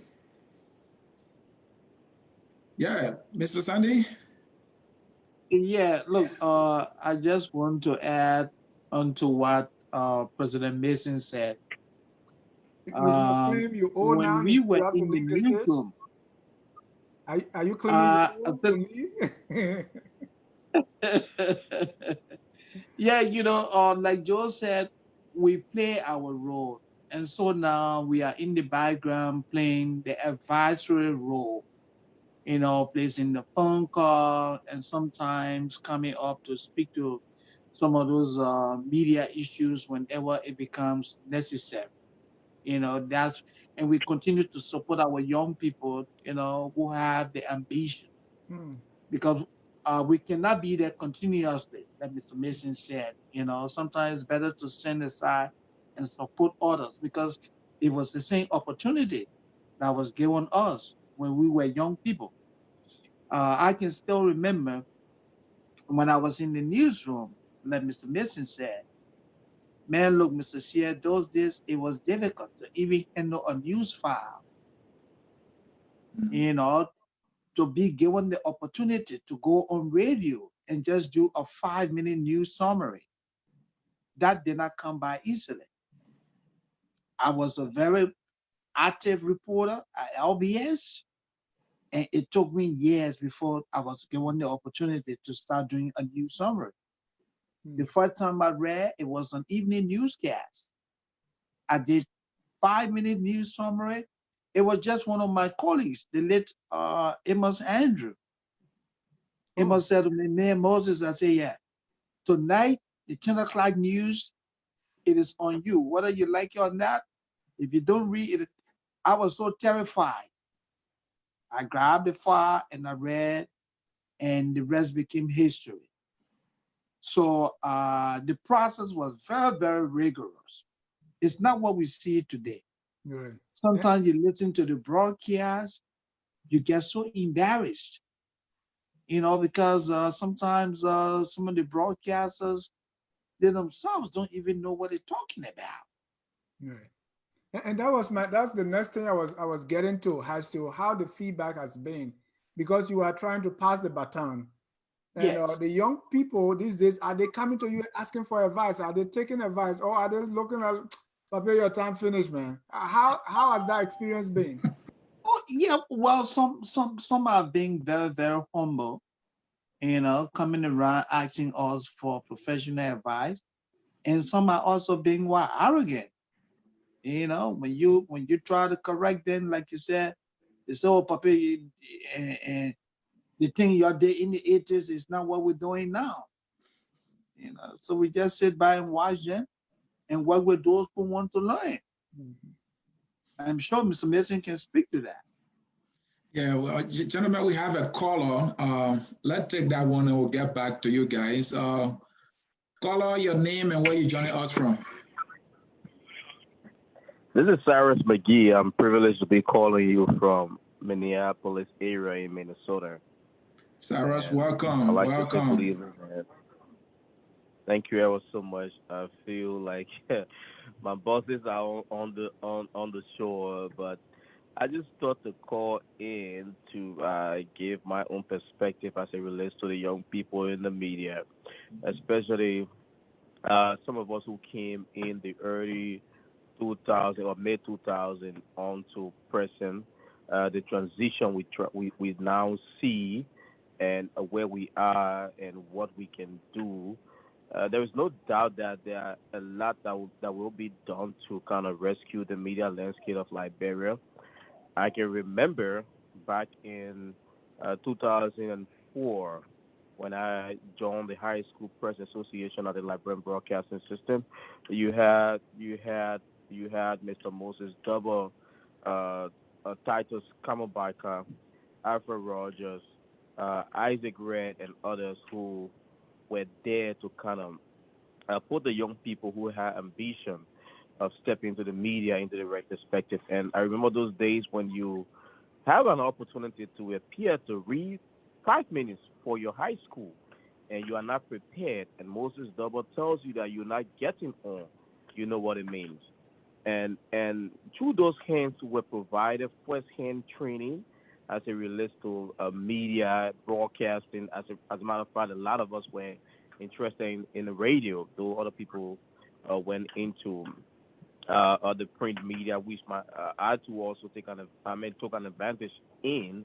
But at that time, you had elders in the media who were waiting to either nurture you or kind of give you that kind of a training that you would take along. Unlike today, where we see our young people, no disrespect to the young people currently in the media, but little or nothing is being done to provide those trainings we went through, the kind of mentoring we had. And it is frustrating. And if Mr. Mason or Mr. Sunday will agree with me, now you look in the Liberian media, you will see that those who earned a degree in communications or public relations, they are no more in the current day mainstream media. Majority of almost all of them have migrated into public relations, out of working for an entity, seeking greener pasture, or so forth. And today you see people with little or no knowledge in media and communications, without training at some level, running our day-to-day activities, and that brings the media to a point that we need to sit back and look. Mr. Sandy cannot say I would not. I would just look at them.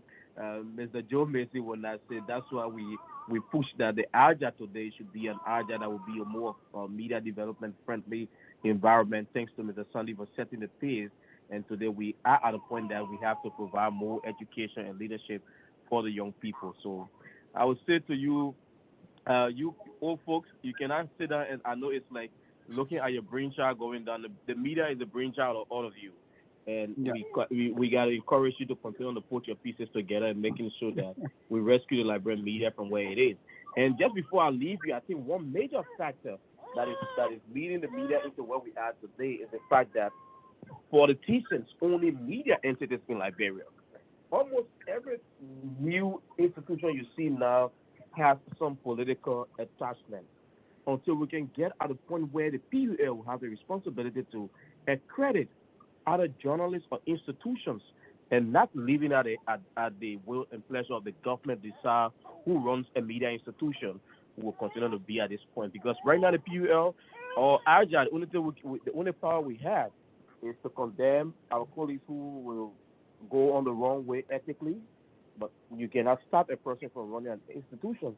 Neither can you stop a person from practicing, because we don't have the power. The PUL don't have such. So until we can get at that point that we have a bill that will grant the PUL the opportunity to either license media institutions or individual journalists, will always be at this point. Somebody may pick up their black bag and run around with a newspaper that has no office. At the end of the day, we just criticize, and criticize. But we all pray for the day that we'll come back to that point where the Liberian media will be recognized and a new light will be shining on our profession generally in our country. Thanks so much for having me, and I wish you guys all of the best on the show. Thank you, Charles. Thank you. And if you don't mind, you can still wait around because your bosses are here, so you don't just leave like that. But we at Focus on Liberia. with their permission, I can still hang on. Yeah, you got our permission, Mr. Mangi. We at Focus on Liberia, we don't want to be like those other journalists. We are open to you coming in. We have a whole crew that you can help us train and support and mentor. So we are here at Focus on Liberia. We don't align with any side, any political party or anything else, and so sometimes that's our own challenge. But here's the question I have. From time to time, when I grew up, under the Doe administration or in the 1980s, let me say it that way, there has always been this thing about journalists, not being ethical, receiving bribes or pay to play. In those days, the late great D. Allison referred to them as bappers, the cheap bappers, right? We heard words like cartel journalism, where let's look at from the 1980s till now. Has that become bad words, or have things improved on that level? I would say, and I'm sure Mr. Mason and I will agree on this. The situation of the media in Liberia, we have seen significant progress in terms of the proliferation of media institutions. That's commendable. And we should commend those who are taking on the lead to expand the media landscape. We have, with combined community radio station, it is my understanding that in today's Liberia, we have 100 radio stations. A very small country. We have a plethora of newspapers. We have a number of television stations. And then we have a number of individuals who are broadcasting online. That's excellent. But the challenge that comes with that is the astronomical hardships. The media in Liberia is financially bereft. The media is broke. We have limited market for the proliferation that we see today. In a small country like Liberia, you have 100 radio stations. Where are the advertisers? You have dozens of newspapers. Where are the advertisers? So who is going to fund it? Because if you're running a commercial broadcast entity, you're not going to depend on people coming to give you handout. You have to raise money. And you can only raise money through advertisement. So if you don't have advertisers, then you are in trouble. And when that happens, when media institutions are in trouble financially, it trickles down to employment. Mr. Mason and I cannot afford to go back in the newsroom in Liberia today, because most of the media institutions in Liberia are unable to pay us. We have bills. I mean, I'm being practical here with you. We have families. I cannot afford to go to a news conference, and after the news conference, I have to sit around. I have to sit around for someone to give me gratuity, or to put gas in my car, as we say. I mean, that's the meaning. That would be the meaning for Mr. Mason. Or And when co-author. you do that, that compromises professionalism. That's the problem we have. The media in Liberia is broke. As a result, you have a brain drain. Like Sarah said earlier, you have so many trained journalists in that country that have all gone into what? Public relations. Because people have responsibilities. I am told an average salary, for reporters is what, $50 or even less than that? That is not a livable wage. So if media institutions are going to underpay reporters because they themselves are struggling because there's no market, no advertisement, if they are going to underpay reporters, then how many professional persons going to work with those institutions? Let me say hats up to our friend and brother Rodney C.A. And other individuals who are surviving in the wake of all of these financial challenges in the country. And they continue to cater to the reporters. But the media in Liberia is broke. As a result, people are leaving the profession and going into other areas, because the first law of nature is self-preservation. So because of the brain drain, we have so many social misfits who have taken onto the airwaves, who got no idea of what media ethics is about, but don't even understand what journalism is about. The qualifiers are not available, so the unqualified becomes available.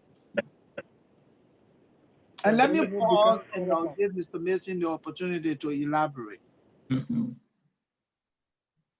I just want to buttress some of the points you made. And we talked about the Liberian media generally, but I think we can all agree that the media really has made significant progress.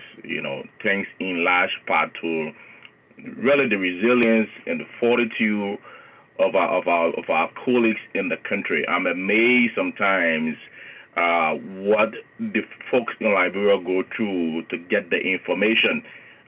They go through some really difficult situations to be able to bring information to the people. And some of the gains they've made over time. Some of the laws have been enacted now. What is the Freedom of Information Law? What is the Table Mountain Declaration has been due to the resilience of our colleagues, and I want to commend them. I'm hoping that these laws are not just political; they're practical too. We don't just have them on the books, but we are respecting these laws that are meant to protect freedom of speech, ensure that the press is free and is able to operate unhindered. I just wanted to make that point. But the challenges, and Moses enumerated some of the challenges Cyrus did earlier on. We talked about the fact that they are underpaid. The colleagues, our colleagues are underpaid, and when you're underpaid, two things happen. One, you either find a different profession where you're well paid, which is what is happening right now. There's this movement away from the profession by people who are trained, and then you talked about it. When the qualified are not available, others take over. But what it also does is that people now begin to compromise their integrity. They put ethics out the window when they are underpaid and they're prepared to compromise the tenet of the profession when they are underpaid, and that is doing more damage to the profession. So that is one thing we want to emphasize as well.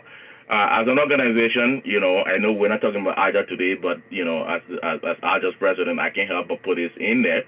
One of the things we're trying to do as an organization is, among other things, see how we can, be impactful on the ground in Liberia.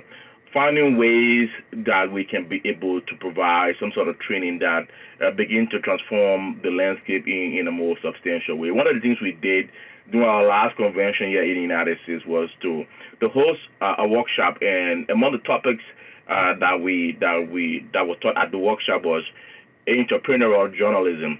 That is the business side of journalism. How journalists can be able to operate their entities as successful businesses, because right now it seems to be that in the country, except for very few newspapers and radio stations and television stations, many of the entities in there are living the way we call it hand to mouth. Basically, you operate today, you get meager income, you spend it, and you go back to the status quo. So that way, journalists, are impoverished. They're not able to fend for the family, and it makes life really, really, really difficult.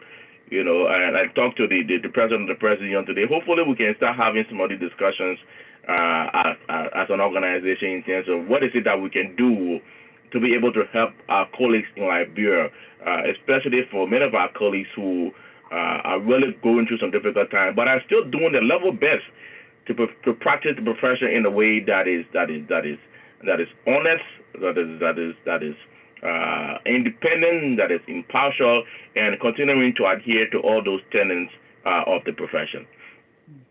Thank you. Let me come to you. Sarah is still with us. Let's look at, this will be my last question here so we can wrap things up. Let's look at the challenges the media personnel, to be specific, have had over the time and even today in terms of your tools that you use. Then I used to see the journalist with one small little radio, a recorder, so to speak, with a little cassette in it, and that's all they had to do their work. And nowadays, people have phones and other devices that they can use. So, I mean, it was a challenge then compared to now, isn't it? Absolutely. Well, yes, it was. And, as technology gets better the world over, the challenges will still remain, because if I'm using my phone to do a work of an entity, how sure am I that if that phone gets broken, unlike in the U.S. where you have insurance, in Liberia you don't have that. How sure am I that when that phone gets broken by accident, I'm going to get a new one? That's one thing. With the fact that our people still move from one beat that purported to another, chasing motorbikes. Most of our media entities don't have transportation means. How sure are we that when our reporters or producers fall ill, they can get to the hospital? I mean, with an entity standing to say, "I will pay your bills," even though you don't have it. How many media entities owned by those referred to as professionals that are willing to say we can stand for a minimum wage for the media? It was surprising to know that some reporters are making $50, $35, $75. That's not even transportation for a month to go around town Monrovia. But at the end of the day, we have these media managers. No disrespect to them. Some of them, their generators run, all night. They ride the best of cars. They do the best for themselves and their families. But what about the reporters who keep the wheels of their institutions turning? What do we have in store for them?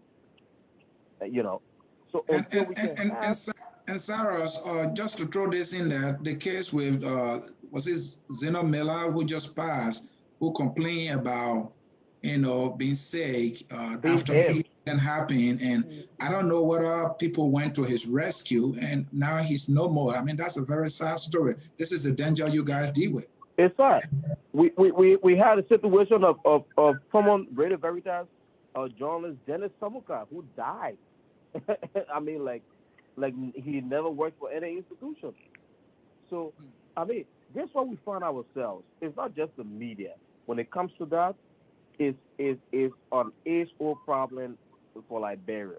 But where can we look at these things and say those people who went through the hands of active journalism, went through the struggles, got the scars, some of them are media managers and owners, can they be flag bearers of better wages for the media?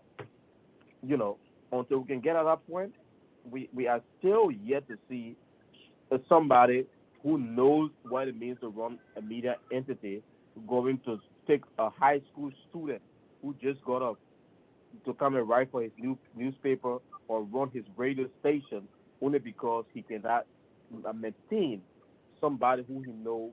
I mean, he knows went through the training and has the professional skills to run an entity. So let's put it earlier on.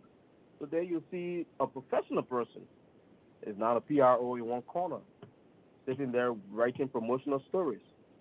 When that person can hit the radio or probably do a column in the newspaper, that people will look at it and say, yeah, I mean, this paper has somebody called journalist. So, I mean, we would just have to keep pushing. We just have to keep encouraging the young people that no matter what, you have to be passionate about what you do.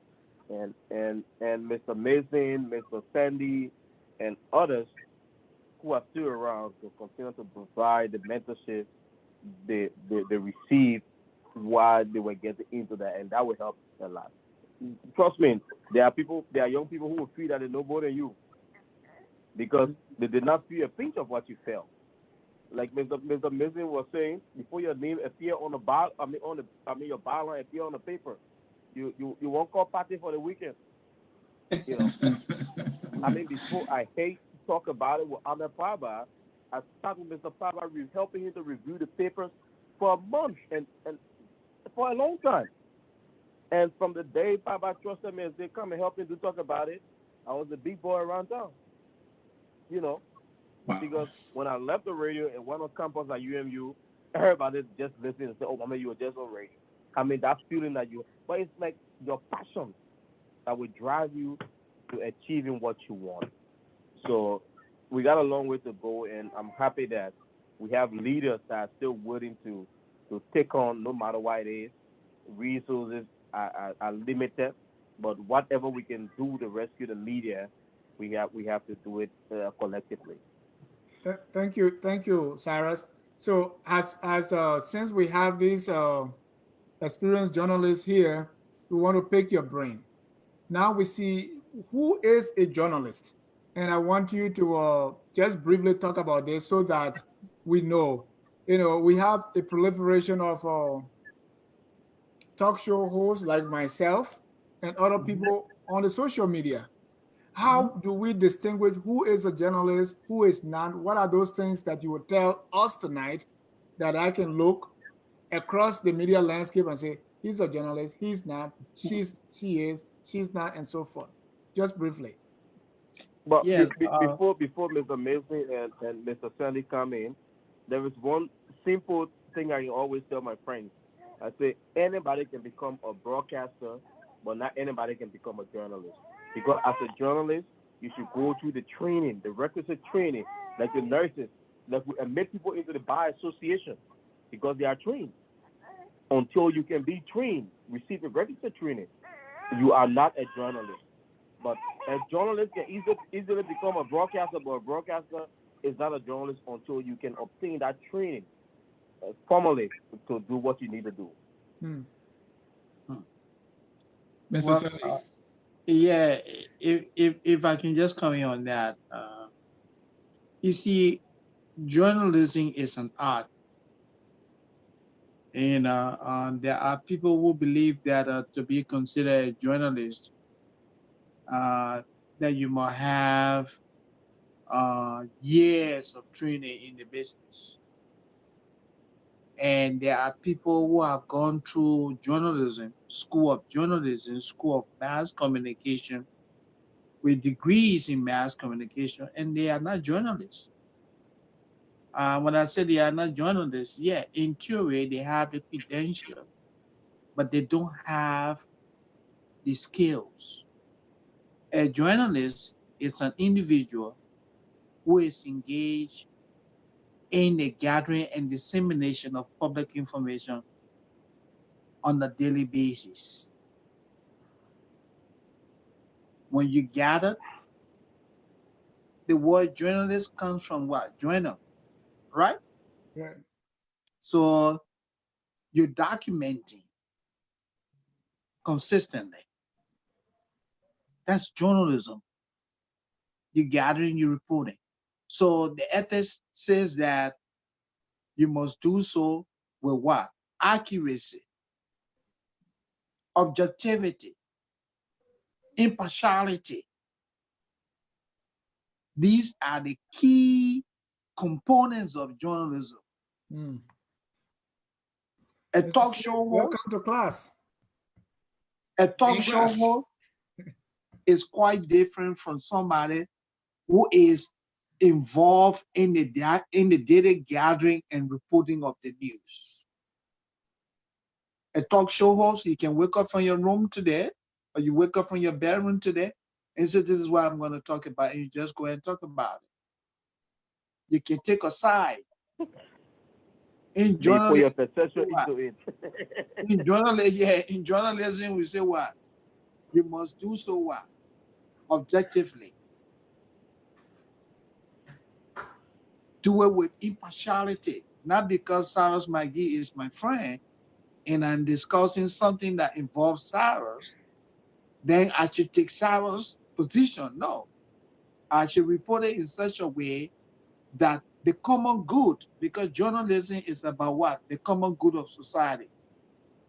So journalists put the common good of society first. That's why we talk about what? Neutrality. Regardless of who is involved. The people's good, the interest of society supersedes everything.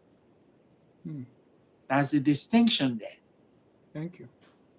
Yeah, having a degree, it doesn't mean that you're a journalist. No. I'm sure Mr. Mason can speak to that. And Mr. Mason, your turn. The only thing I like to add is that journalists really played a pivotal role in society. Basically, we serve as the voice of the voiceless, expressing opinions of those in our society. We basically serve as a bridge between the authorities and the people. Mr. Mason, So it's important. The power of the pen is really, really important, which is why I stress that we need to be able to exercise our responsibilities with the highest degree of ethical standard possible. Because the last thing you want to do is going out there and reporting accurately or maligning the character of somebody when you don't have all the facts, because what you say or what you write is consumed by hundreds, if not thousands of people. So it's important that in our reportorial responsibilities and duties, we conduct ourselves with the highest degree of ethical standard possible. I'd like to just add that. Thank you. There's a question here on Facebook from Musu again. First, Musu said, great explanation on journalism, but her major question is, with all you have said, how can we make it better? And I think that would be a good place to conclude the discussion tonight before even Mr. CF drive us home. But how can we make this better? This from Musu.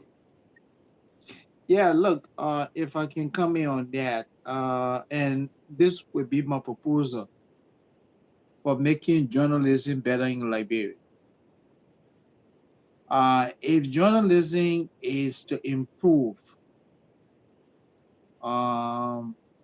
we need media merger in our country. The proliferation is good, but proliferation in the wake of abject poverty is not good. Just hustling, right?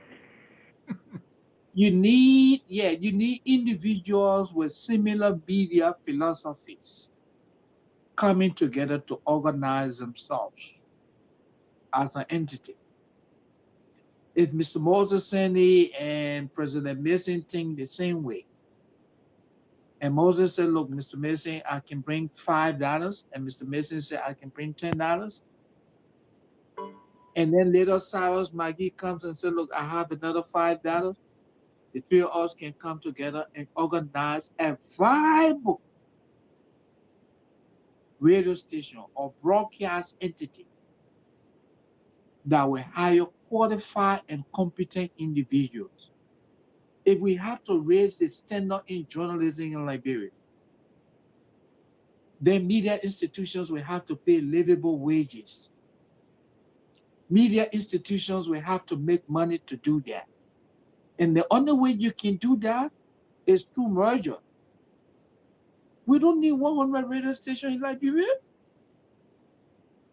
Who is listening to who? How many of the radio stations in Liberia can even afford to stay on the air continuously, 7 days a week? How many? How many of our reporters are making livable wages? In today's Liberia, you pay somebody $50 a month or $35. Then our reporters are vulnerable. If people are not paid well, you cannot talk about objectivity. You cannot talk about professionalism. Because it's about survival now. Empty bag can stand. Yeah, it's about survival. So the way forward is people who have like mind coming together, organizing themselves. And this is the final one. I would like for the press union, the Ministry of Information, get together and put in place a standard for individuals who want to operate media institutions in Liberia. You can craft a standard or a policy that will require that, look, hypothetically, if you want to set up a radio station, show us your bank balance. And your bank balance must reflect this. Because why? The union and the information ministry will be looking out for reporters. And then they can also craft a standard that, look, the average reporter in the newsroom should have no less than a high school education with maybe 4 or 5 years working experience in the business. You can set a standard. When you set a standard like that, you also do that in a way that you are paying livable wages. Yeah. Because if you're asking people to have at least the minimum of a high school education, then you should pay them salary that will be commensurate with the cost of living in the country and the education. That's true. That's a way of weeding out all these half-baked individuals who call themselves journalists. Thank you. That's my proposition. All right. We still have Saras McGee. Saras, to add to that, you want to speak to the issue of, beside the education, we might be the formal degree, you want to add like maybe training and certification. Maybe people should be able to take a certain test to be accredited to practice. You think that will help too? Well, I think Mr. Sandy said the pace right there, and if you can provide a minimum wage for media workers, trust me, then you can set the standard. So you must take this test and prove to us that you are willing, you are passionate to work in the media. But until we can do that, media owners not willing to pay, wages that will at least put some level of dignity to the media. Trust me, they will go for any and everybody. So until that is done, we will be at the same point. And that would be a good thing Mr. Sandy is suffering, that the Ministry of Information works with the PUL in making sure that a standard is set up. You know, before you have an institution accredited, the PUL must go through with them and make sure that they are they are people with professionals to kind of provide for the people. Because trust me, what we put out shape the views of the public, either positively or negatively. So if you have people who are not willing or are not prepared, trust me, you have chaos each and every time you have an institution. All we do is that we condemn this institution for ethical transgressions, condemn, and there's nothing more we can do. So it is the responsibility of everybody. It's not about just those operating. It's about those who have left the scene, who can come up and continue to provide the guidelines. It's about those who currently own the institutions to make sure they can accept. And it's about the young people or those who currently work in the media sector to know that we have to be professional to provide to our public. If we must sustain the democracy, we preach and pray for every time. Thank you so much. I think it was wonderful being on here, especially with the veterans, those people with the big shoes that we cannot step in. And it was good sharing the platform tonight with them. Cyrus, thank you so very much. We are so glad that you called in and you added value to this very important and critical conversation and education too that I needed, and many will agree that we all need, because the fourth estate informs us and tells us what's going around us. And so we need to know what all needs to be done, to get the information out there, and who the player need to be in order for us to get quality, the credibility, the truthfulness, and all that. Folks in cyberspace, again, my name is Anthony Cyr. This is the Hour of Politics. We have come to the close of our broadcast. Very entertaining. I'm so thrilled. I learned a lot. We have had with us executives of the Association of Liberian Journalists in America, Mr. Moses Sandy, who is a president emeritus, and we also have had with us Mr. Joe Mason, who is the current president, discussing the Ministry of Information, Cultural Affairs, and Tourism, and journalism in today's Liberia in the midst of social media. So, Mr. Sandy, we have come to the end of our broadcast. We will get your concluding statement, and then we will wrap it up. So what do you have to share with our people to say bye-bye? Well, Mr. Cyr, all I want to say is to express words of gratitude to you and the management of your media outlet for the opportunity they're giving us today to talk about some of the contemporary issues that affect journalism in Liberia. It was an honor to be here, and let me say thank you to your audience watching and listening to us wherever they are. It was a privilege to be a part of this program. ALJA, our doors remain open to working with you and other media colleagues in moving Liberia forward. Thank you again. Thank you, Mr. Moses Sandy Dan, and executive of we are so happy to have had you here. All right, again, folks, my name is Anthony Cyr. We have come to the end of our broadcast, and we want to say this to you. Next Tuesday, same time, same network, same program, the Hour of Politics, we have a very stimulating topic for you, and we will be talking about the polarization of our politics, and the toxicity of our politics. Our politics is toxic, our politics is polarized. Who all are responsible? How can we make it better? That is a very, very important topic that we'll be discussing next Tuesday on this same network, at this same platform, on the same program, The Hour of Politics, with me, Anthony C.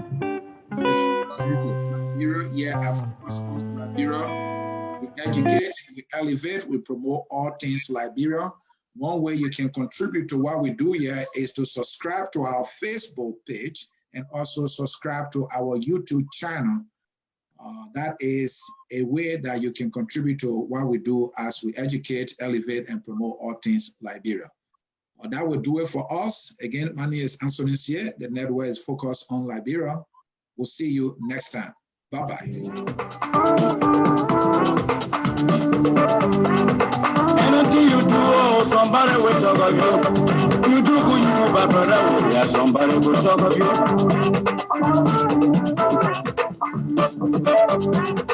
Anything you do, somebody will talk of you. You do good, you do bad, brother. Yeah, somebody will talk of you.